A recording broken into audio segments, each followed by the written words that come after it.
हे फाल्गु माता, मेरे संकल्प का तप स्वीकार करें।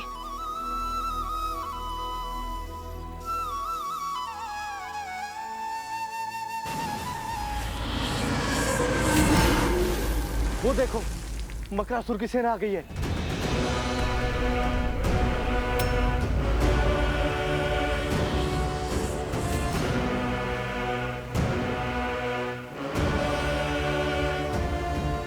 भागो यहाँ से, भागो भागो। गुरुमा, वृक्ष के पीछे जाइए, शीघ्र कीजिए।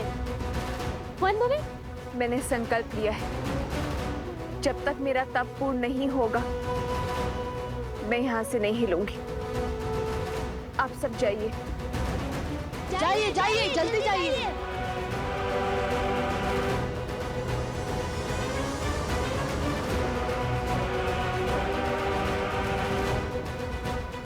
अब क्या करें भैया?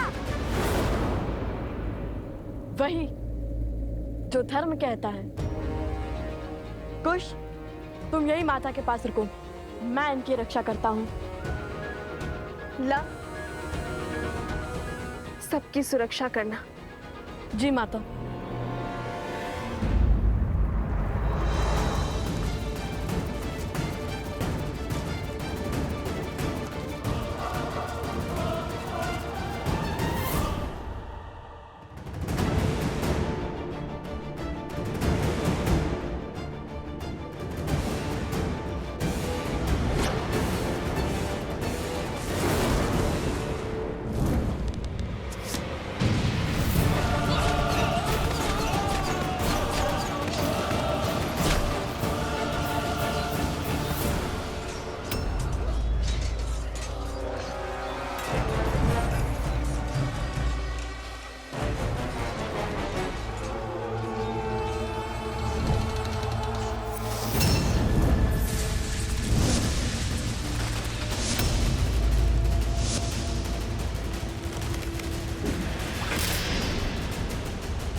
आपसे अस्त्र का दुरुपयोग हुआ है चंद्रसेन, आप मुझे आज्ञा दीजिए।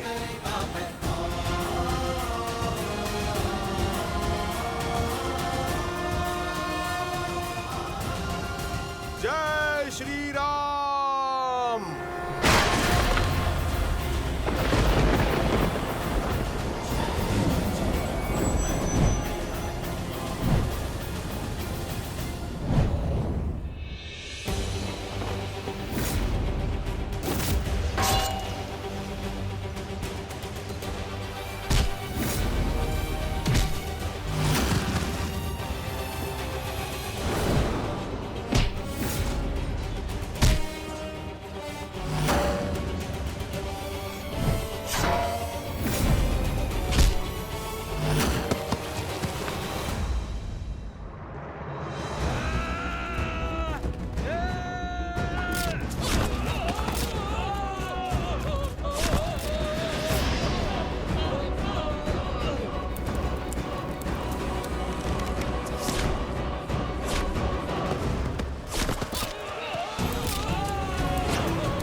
निश्चिंत रहिए माता। अब जानना चाहती थी ना हमने उस ऋषभ को कैसे पकड़ा था, अब मैं बोलकर नहीं कर दिखाऊंगा।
ऋषिवर की रक्षा करो।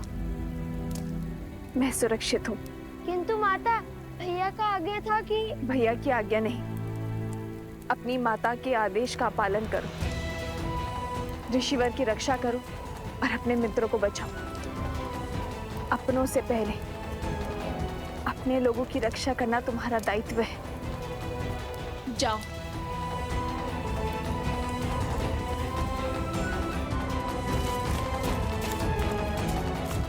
श्री राम, मेरे पुत्रों की रक्षा करना।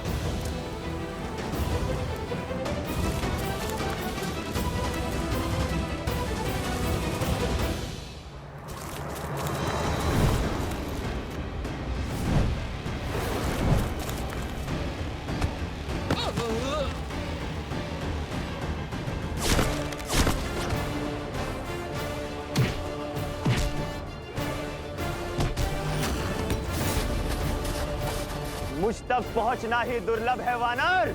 जय श्री राम।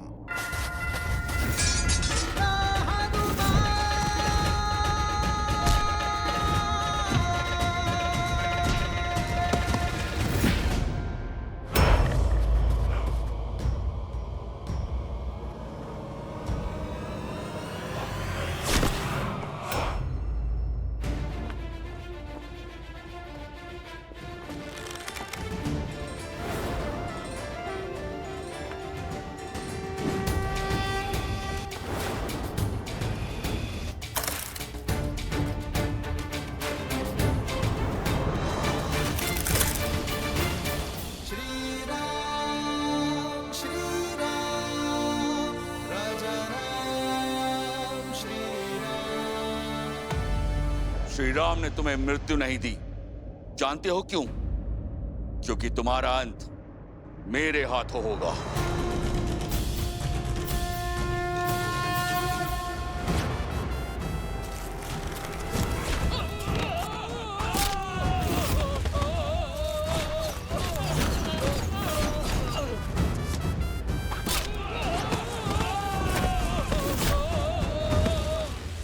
वन देवी के पुत्रों के सामने वन के अपमान का दुस्साहस।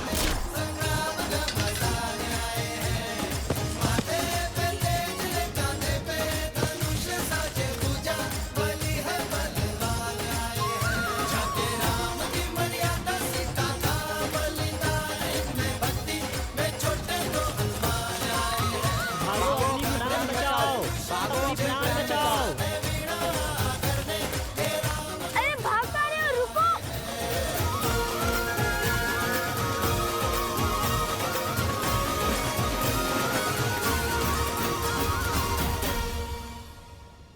माता का आदेश है कि हम इनकी रक्षा करें, इसलिए तुम और सोमकरण ऋषिवर के साथ साथ गुरु माँ और कुमोदनी दीदी की रक्षा करोगे। मैं और जातुकरण नदी के तट पर दृष्टि रखेंगे। जो आज्ञा भैया। जातुकरण चलो।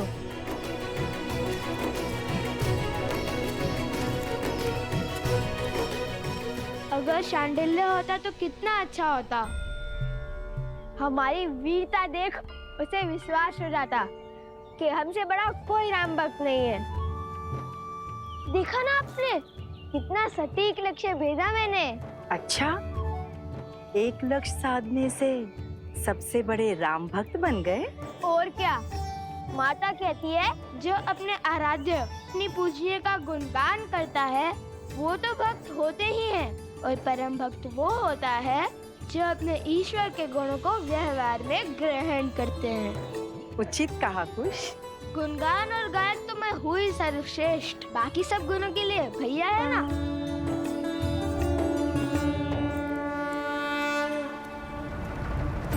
माता अभी भी तप कर रही है और जल अभी भी अशुद्ध है, अर्थात मकरासुर अभी भी भीतर है, ठीक मकर ध्वज की भांति।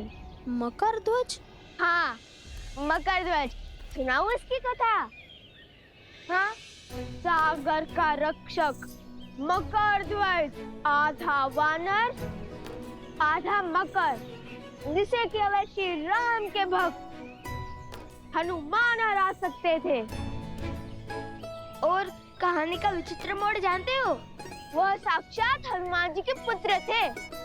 किसके पुत्र हो तुम? आप मेरे पिता हैं। उनके श्वेत एक मगरमच्छी ने खा लिया था। ऐसे उत्पन्न हुआ मकर ध्वज। वैसे भी मैं और लव भैया कौन सा हनुमान जी से कम है? हम भी तो राम जी के परम भक्त हैं। और वैसे हो सकता है कि ये मकरासुर मेरा या लव भैया का पुत्र हो।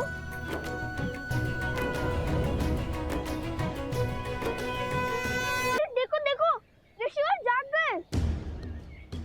प्रणाम ऋषि असुरी। क्या आपकी तपस्या पूर्ण हो गई? अरे कहाँ जा रहे हैं? क्या आप मुझसे क्रोधित है? कुछ तो कहिए। कुश, ऋषिवर कह रहे हैं हम यहीं रुकें। वो दूर बैठकर अपना तप पूर्ण करना चाहते हैं। नहीं नहीं नहीं नहीं, हम भी उनके साथ वहाँ चलते हैं। संकेत की भाषा भली भांति समझता हूँ मैं, है ना सोमकरण? आप महर्षि हैं, सब जानते हैं, और मैं आपका रक्षक, इसलिए तो मुझे आपके साथ चलना ही होगा, है ना ऋषिवर?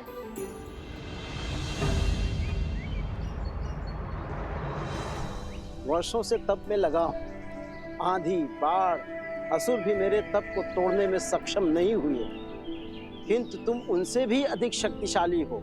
मेरे मौन को तोड़कर मुझे बोलने पर विवश कर दिया। कौन हो तुम बालक? पता चलेगा, किंतु मकरासुर से सामना करने के बाद।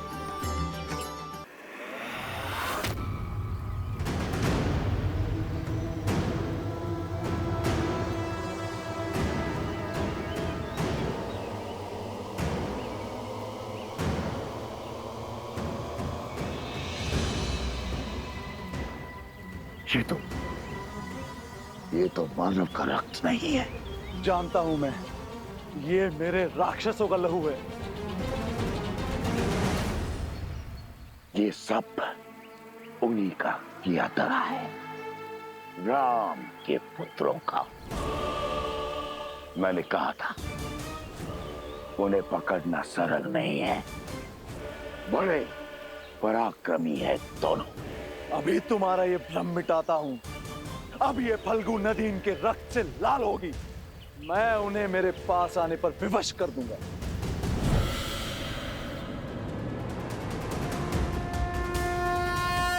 सिया राम।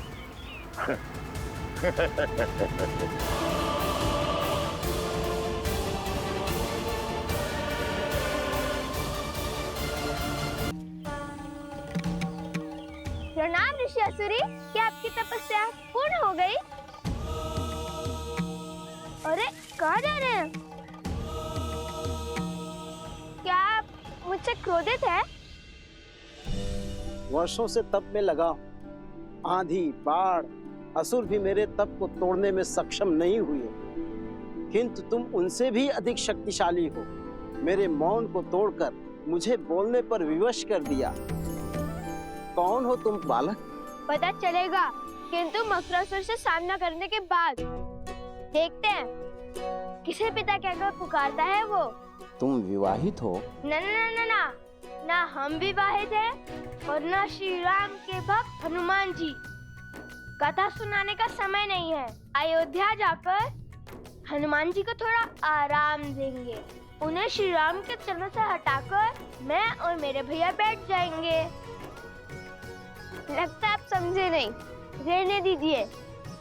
आप तप कीजिए और मैं अपनी माता की आज्ञा का पालन कर आपकी रक्षा करता हूँ।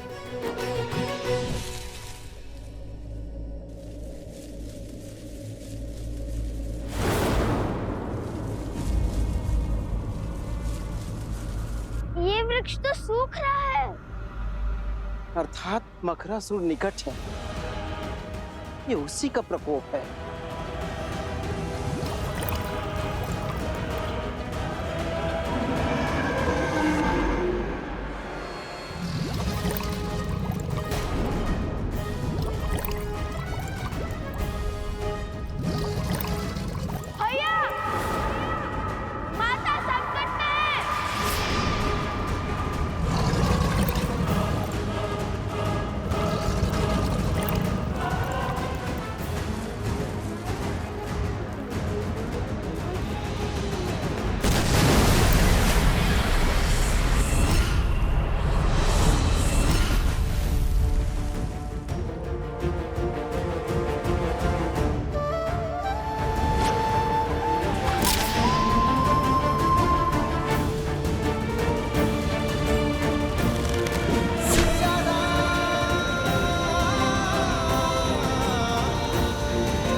सीते। माता, माता।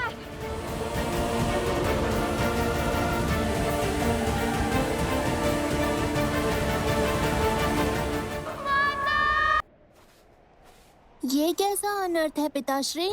देवी सीता मन की शांति पाने निकली थी, वो किस घोर पाश में बंध गई? ये पाश नहीं है पुत्र, मुक्ति का मार्ग है। समाज की मुक्ति, संसार की मुक्ति। जिनका अंतःकरण शुद्ध होता है, नियति उनसे ऐसे ही भलाई के कार्य करवाती है। उनके तो स्वार्थ में भी निस्वार्थ की भावना छिपी होती है, जिससे जगत का कल्याण होता है। किंतु लवकुश, इस विपदा में कौन करेगा उनकी सहायता? नियति चक्र की अपनी ही गति होती है। हमें धैर्य रखना होगा। उसके पश्चात विधि के इस विधान का कारण तुम्हें भी ज्ञात हो जाएगा। गणेश, मेरे पास आओ पुत्र।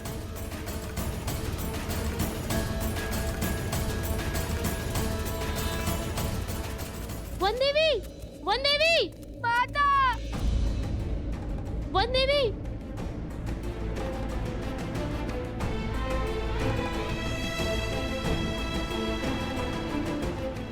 नहीं, आंसू पोछो कुछ नहीं होगा माता को। किंतु जल में तो माता देवी फाल्गु का जाप कर रही है, कुछ नहीं होगा उन्हें। और अब मैं उन्हें बचाने जाऊंगा। देखो, जल में कूदने से कोई लाभ नहीं होगा। जल में मकरासुर की शक्ति का सामना करना असंभव है। उस दुष्ट को हराना है तो उसे उसके साम्राज्य से, इस नदी से बाहर निकालना होगा।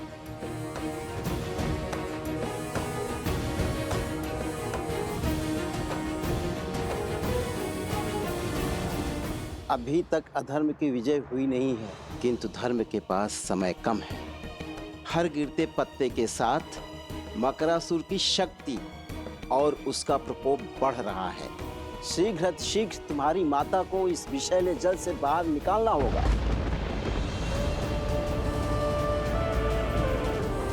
सीते,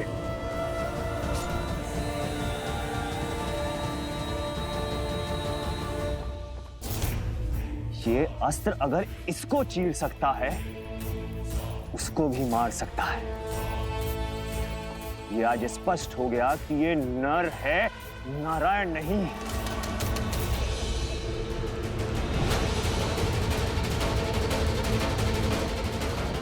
प्रभु,